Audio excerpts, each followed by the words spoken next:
This mini lecture is looking at the topic of sequences and summation notation. So a sequence, we're sort of used to what sequences are. A sequence, we just have a bunch of numbers in a list, we're used to seeing stuff like, can you predict the next number in this list? Right? You've seen that kind of problem before. And the idea, of course, well, how do I get from 1 to 5, from 5 to 9, from 9 to 13? Well, I'm just adding 4 every time. So I would guess that this number should be 17. Well, this list of numbers is just called a sequence of numbers. And the way we define that, then, a sequence is we can think of it as a function, but the domain, that's the set of inputs, is just the set of natural numbers. Natural numbers are the same thing as counting numbers. So this means the inputs of the function can only be numbers like that, 1, 2, 3, and so on. A sequence can be defined by any function we'd ever have. F of x equals x squared, f of x equals x to the third minus 2x squared plus 7. Any function we can have, as long as the domain is limited like this, like what we've said. So let's say a sequence is defined by this function, f of n equals 3n minus 7. Then these function values, I could say, are good sequence values. Okay, so I can plug in 1, 2, 3, 4, or even 50. So I'd take 3 times 1 minus 7, 3 times 2 minus 7, 3 times 3 minus 7, 3 times 4 minus 7, you get the idea, all the way up to 3 times 50 minus 7, and it would keep going forever. And I get these values over here at the end, right? Those are called my sequence values then, all right?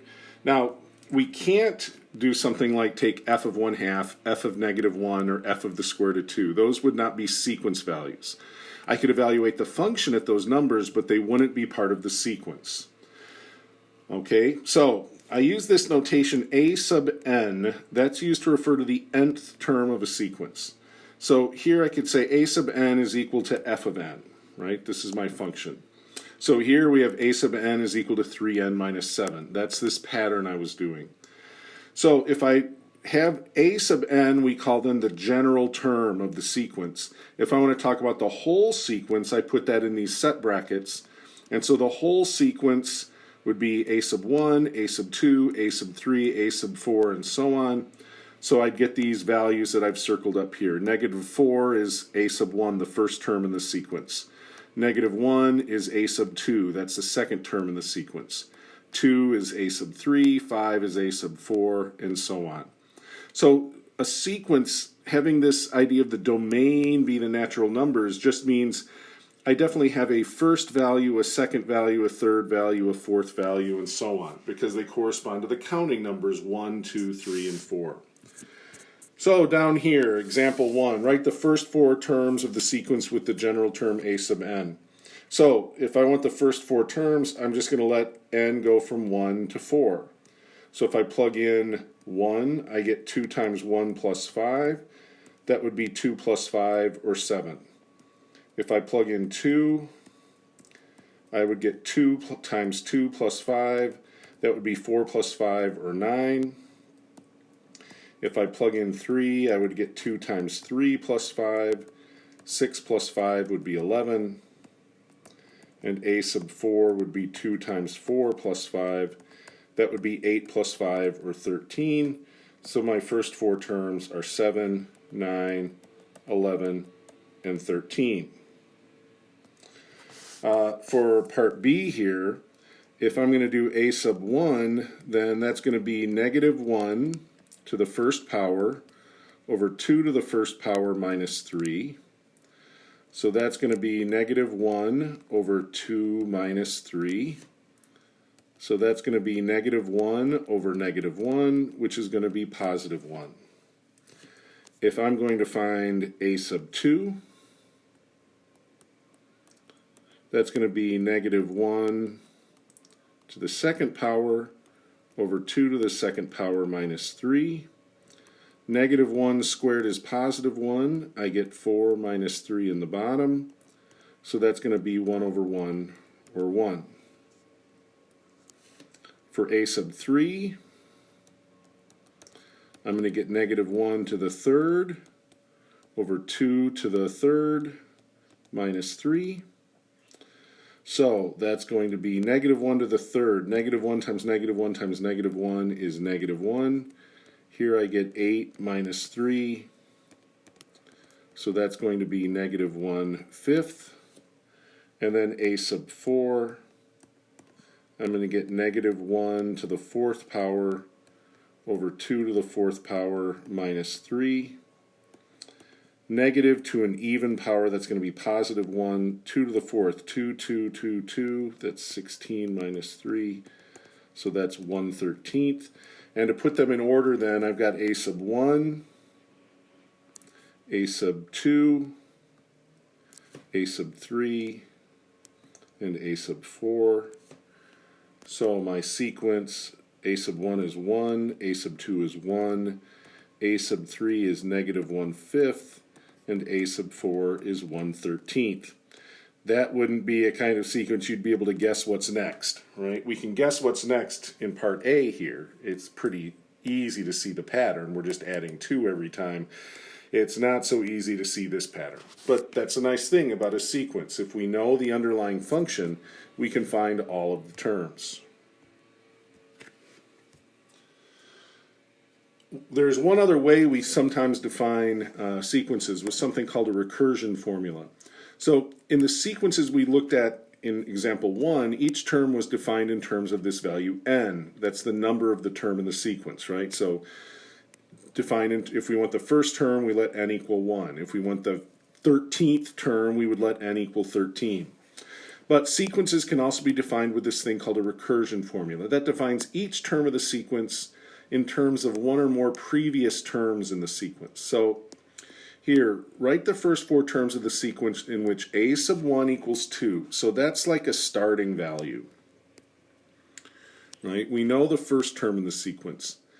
And then this says that a sub n is 3 times a sub n minus 1 minus 2. Okay, so we know a sub 1 equals 2. We know a sub n is 3 times a sub n minus 1 minus 2. And what we're going to do then, we're going to let n equal 2. So I'm going to get a sub 2 equals 3 times a sub 2 minus 1 minus 2. So that tells me then a sub 2 is 3 times a sub 1 minus 2. But a sub 1 is equal to 2. So a sub 2 is 3 times a sub 1, but I replace a sub 1 with 2. So that's 6 minus 2, or 4.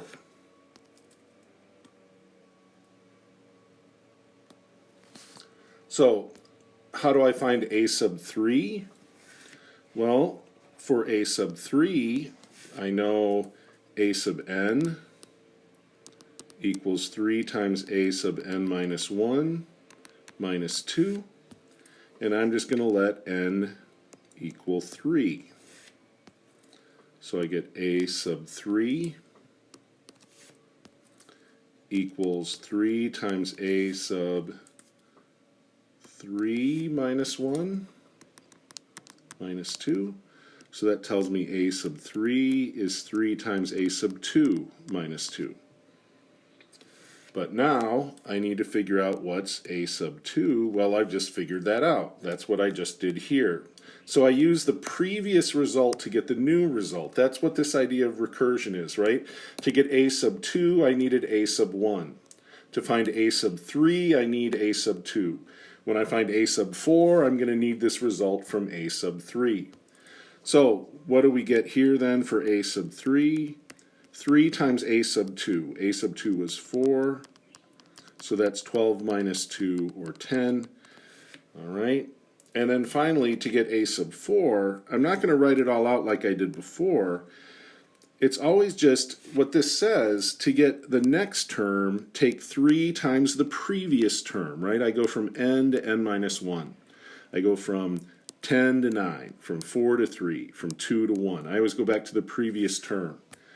So it's going to be 3 times, let's see, I'm letting n equal 4. 4 minus 1 is 3. So 3 times a sub 3 minus 2. But a sub 3 I just found here, right? A sub 3 was 10. So that's going to be 3 times 10 minus 2. That's going to be 30 minus 2, which is going to be 28.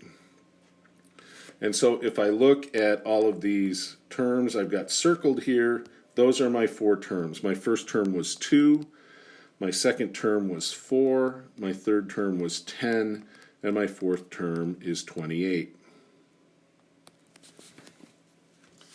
There is one famous sequence called the Fibonacci sequence, which is defined with a recursion formula where it's in terms of a couple values. I know what both a sub 1 and a sub 2 are equal to, and then we define a sub n in terms of a sub n minus 1 and a sub n minus 2. So a sub n minus 1 is going back 1 term, a sub n minus 2 is going back 2 terms. So the previous term and then the term before that. And so this works only for up to 3. I needed a sub 1 and a sub 2 given, but I can find a sub 3 now. So to find a sub 3, well, that's letting, of course, n equal 3. And if I think about that, then if I let n equal 3, 3 minus 1 is going to be 2, 3 minus 2 is going to be 1. So I'm going to get a sub 2 plus a sub 1. Well, a sub 2 is 1, a sub 1 is 1, so I get a sub 3 is 2. To get a sub 4, well, I'm letting n equal 4. So if I come back over here, if n is 4, 4 minus 1 is 3, 4 minus 2 is 2. So that's going to be a sub 3 plus a sub 2. A sub 3 I just found, right? A sub 3 I found is 2. A sub 2 I was given is 1. So that's going to be 2 plus 1. So a sub 4 is going to be 3. To find a sub 5, I'm going to let n equal 5. But 5 minus 1 then is 4. 5 minus 2 is 3. So it's going to be a sub 4 plus a sub 3. And I've just found both of those. A sub 4 is 3. A sub 3 is 2. So I get a sub 5 is 5. Do a couple more here. If we let n equal 6, a sub 6 then, 6 minus 1 is 5, 6 minus 2 is 4. I just found that a sub 5 was 5. I just found that a sub 4 was 3. So that next term is 8. And let's just do one more like this, and we'll see a pattern definitely when I write these out. So a sub 7, 7 minus 1 is 6, 7 minus 2 is 5. We just figured a sub 6 is 8, a sub 5 is 5, so we get a sub 7 is 13. And if I start writing these out, remember we start with a sub 1. My very first term was 1. My a sub 2 was also 1, but now my a sub 3 was 2. My a sub 4 was 3. My a sub 5 is 5. A sub 6 is 8. And a sub 7 is 13. And if you look at the pattern here, well, 1 plus 1 is 2. 1 plus 2 is 3. 2 plus 3 is 5. 3 plus 5 is 8. 5 plus 8 is 13. And so on. We add 2 terms together to get the next term in the sequence. This Fibonacci sequence has a lot of applications. We can use it to model certain kinds of population growth.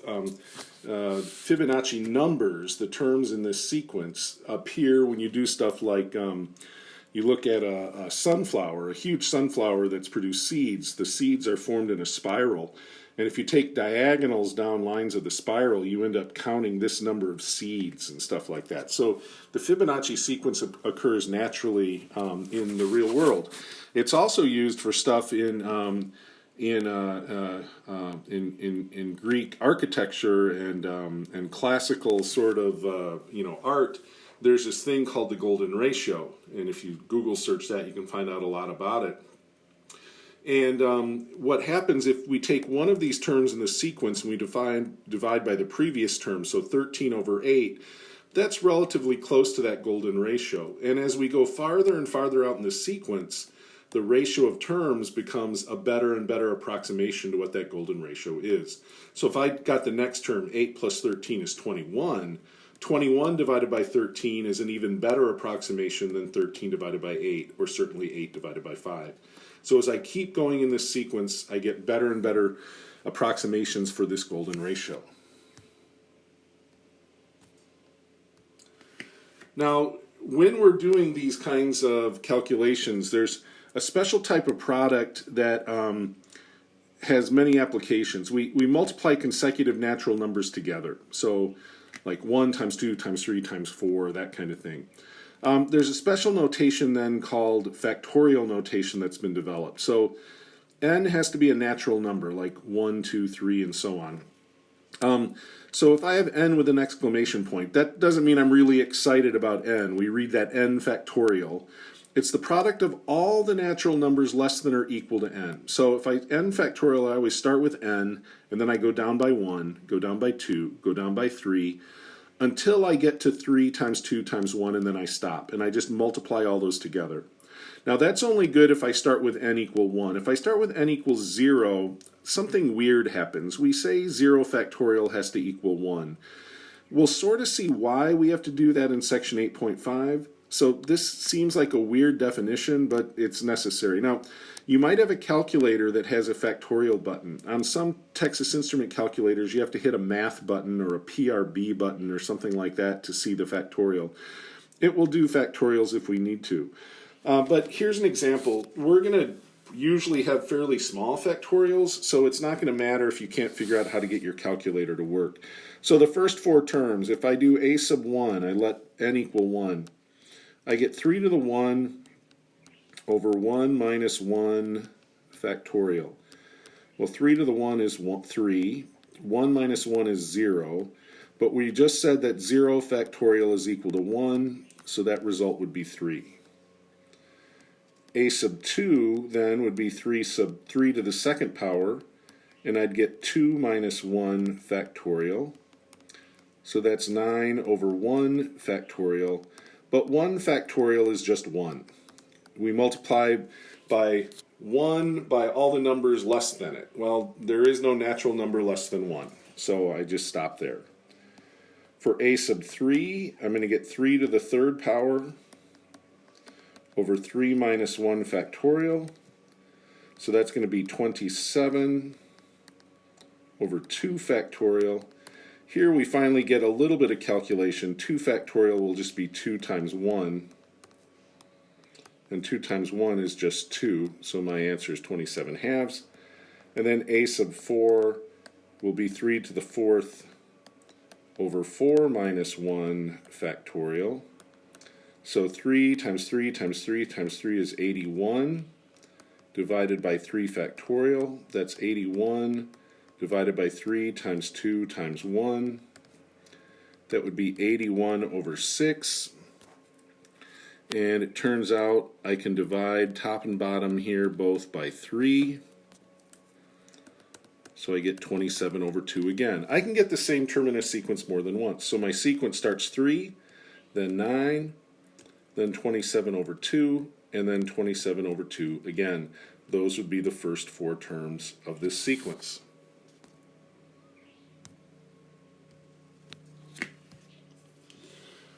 Okay, what if I have some other expressions? these are going to show us, a lot of times we have these kinds of expressions. Now, I could write all of this out here, 10 times 9 times 8 times 7, and so on.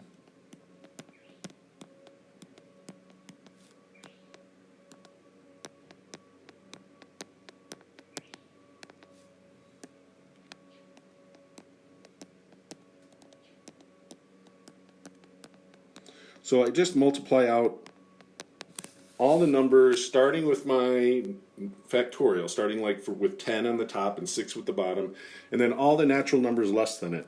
The thing is, when I have this kind of fraction, then notice there's a lot of overlap between the numerator and denominator. And it's all multiplication, so I can get rid of common factors. So the 6's would cancel, the 5's would cancel, and basically everything would cancel on the bottom with part of the top. So here I'm left with just 10 times 9 times 8 times 7, which is what? So that would be 90 times 56. I don't have a calculator here, so let's just do this. So we get 5,040 for that result. Okay. Now you might look at part B and say, well, wait a minute, how am I going to write out 1,000 factorial? Also, this one, your calculator could do part A. You could find 10 factorial on your calculator and 6 factorial and divide, and you'll get that result. This part B is going to make your calculator sort of blow up. Most scientific calculators can only do up to about 69 factorial. That's already something times 10 to the 98th or 99th power. That would be a 99-digit number if I took 69 factorial. So these factorials get really big really fast. But what would happen if I started? I'd get 1,000 times 999 times 998 times 997. And I'm thinking, well, wait a minute. A lot of those numbers are going to be in the bottom, because the bottom's going to start with 998 and then 997 and then 996 and go down to 1. But isn't there a lot of overlap here? In the top, once I get to 998, I'm going to have everything from 998 down to 1, but that's exactly what I have in the bottom. So a lot of this stuff just cancels out. All of that cancels all of that. And so I'm just left with 1,000 times 999, so that would just be 999,000, right? So we don't need a calculator to do that result, even though they're really big numbers. All right, so now we have this thing called summation notation. There are many applications when we need to find the sum of the first n terms of a sequence. So let's say I wanted the sum of the first 18 terms of the sequence with general term a sub n. We'd have to write this down, a sub 1 plus a sub 2 plus a sub 3, all the way till I would get to a sub 18. Instead, we developed this thing called summation notation. Okay? So we've got this symbol here. That's the Greek letter capital sigma. So that's capital sigma in the Greek alphabet. We use that to represent the idea of a sum. Okay? So when you see this squiggly looking sigma, that means I'm going to be adding some things together. We say this I in the bottom. There's always got to be a variable in the bottom. It's not necessarily I. It could be n or k or j or whatever you'd want it to be. That's called my index. And then I have two numbers, one on the bottom, one on the top. Those are called the lower limit of summation and the upper limit of summation. And then this a sub I didn't label this here, but that's my general term. Okay, so what we would do is, to evaluate this, we'd start with I equal 1, we'd plug 1 in for I, so that would give me a sub 1. Then I'd plug in 2 and get a sub 2. Then I'd plug in 3 and get a sub 3. All the way until I get to the top number, 18, I get a sub 18, and then I add them all together. This symbol here represents this whole sum. So instead of writing all of this out, we can just write this notation right here. And so that saves us a lot of writing. And mathematicians are lazy with writing, if nothing else. So how do we use this? Okay. Sometimes in Word it's hard to get this to display. This again is my lower limit. My index is I. My lower limit is 1. My upper limit is 4. So I'm going to plug in I equals 1, I equals 2, I equals 3, I equals 4, and just add together all the results. So I plug in 1, 2 times 1 squared minus 5. Then I plug in 2, 2 times 2 squared minus 5. Then I plug in 3, 2 times 3 squared minus 5. Then I plug in 4, 2 times 4 squared minus 5. So 1 squared is 1, 2 squared is 4, 3 squared is 9, 4 squared is 16. Alright, so I get 2 minus 5 plus 8 minus 5 plus 18 minus 5 plus 32 minus 5. So that gives me negative 3 plus 3 plus 13 plus 27. And if I add that all together, I get 40. Okay, so not that hard, right? As long as you remember how to interpret this notation, the calculations aren't that bad, right? I just let I take on every value between the lower limit and the upper limit. I figure out all those results separately, and then I add them together. So that's what I'm going to do down here. So what's my lower limit here? I'm starting not with I equals 1, I'm starting with I equals 2. So I plug 2 in for I. So I get 2 factorial, and I get 2 minus 1. Then I plug in 3, 3 factorial over 3 minus 1, and then I plug in 4, 4 factorial over 4 minus 1. So 2 factorial is 2 times 1, 3 factorial is 3 times 2 times 1, and 4 factorial is 4 times 3 times 2 times 1. Now, evaluating this, if you want, you could just do all the tops separately and then divide by the bottom. But I can also look for common factors. So here I notice I can cancel out a 2. Here I can cancel out a 3. That makes it a little bit easier. So I just get 2. 3 times 1 is 3. 4 times 2 times 1 is 8. So that sum ends up being just 13.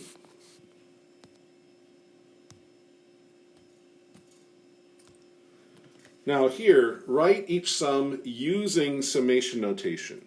Use 1 as the lower limit of summation and use I for the index of summation. So I'm going to have to do this as a sum. It says I is my index.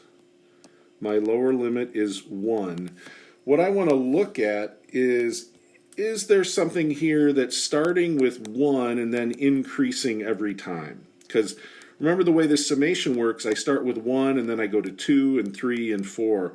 What I notice here, of course, there really is a little 1 above that first 3. And so what I've got here, this exponent is changing from 1 to 30 as I go. So I always have a base of 3, so I could have 3 to a power here. I'm going to use 3 to the I, right? Because then I starts with 1, 3 to the 1, and then I'd go up to 2, 3 to the 2, and then 3 to the 3, and I'd go until I get to 3 to the 30th. So I have to put 30 as my upper limit of summation. In this next one, you might look at this and say, well, why is this problem written this way? This looks weird. Why didn't they just say 42 over 44? Well, it's trying to give you a hint how to think about the problem. The other thing is, if I'm going to write this as a summation and I'm going to start with I equals 1, I need to look for something here where I've got a number changing from 1 gradually to something else. Well, I see that's happening in the top, right? The top here is going from 1 to 42. So I might think, all right, I'm going to go from 1 to 42, and I'm going to have I in the top. But what about the bottom? How is the bottom related to the top? That's what this is sort of giving you a hint about. If the top is 42, the bottom is 42 plus 2. Is that true all the time? 3 is 1 plus 2, 4 is 2 plus 2, 5 is 3. Oh, it looks like the denominator is always just 2 more than the numerator. So if the numerator is I, the denominator is going to have to be I plus 2. And so these notations give me a shorthand way of writing these sums without writing out all the terms. And so learning to interpret this notation is one of the things you're going to have to do. That's the basics of what sequences are and how this summation notation works. We also threw in the idea of factorial here, and we're going to use some of these ideas when we do some of the next sections.